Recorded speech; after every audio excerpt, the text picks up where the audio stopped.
Hi friends, అందరూ ఎలా ఉన్నారు? వీటిని మీ ఊర్లో ఏమంటారు? మేమైతే చిన్నగా ఉంటే జున్నుకాయలు, పెద్దగా ఉంటే నేరేడుకాయలు అంటాం. ఇవంటే ఇష్టం లేని వాళ్ళు ఎవరుంటారు చెప్పండి?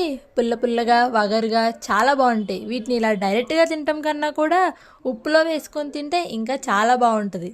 మా ఊర్లో ఇది చాలా పెద్ద చెట్టే ఉంది. దాని నుంచి కోసుకొచ్చి మా అన్నయ్య మాకు ఇచ్చాడు. ఇంకా రోజంతా తింటూనే ఉన్నాం. ఇవి తిన్నాక నేను చేసే ఫస్ట్ పని నా నేలకి రంగు మారిందా లేదో చూసుకుంటాను. మారితే అదేదో ఒక అచీవ్మెంట్లా ఫీల్ అయిపోతాను. నా చిన్నప్పుడు ఎప్పుడో ఇలాంటి బొమ్మలు కొనుక్కొని ఆడుకున్నా. మళ్ళీ ఇప్పుడు కొంటున్నాను. ఈ బొమ్మ ఎవరి కోసం అంటే భాను అనే ఒక చిన్న పాప కోసం. తను యూట్యూబ్లో, ఇన్స్టాలో వీడియోస్ చాలా బాగా చేస్తుంది.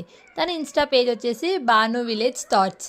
తనకు ఆ బొమ్మ ఇచ్చేసి తనతో చాలా టైం స్పెండ్ చేసి ఇంకా మేము ఒక వీడియో కూడా చేసుకున్నాం. ఆ వీడియో మీరు చూడాలంటే నా ఇన్స్టా పేజ్లో చూడండి, అమ్ము హియర్ 331. ఇంతే. ఇంకా ఇవాళ ఈ వ్లాగ్కి please do like, share and subscribe to Ammu here.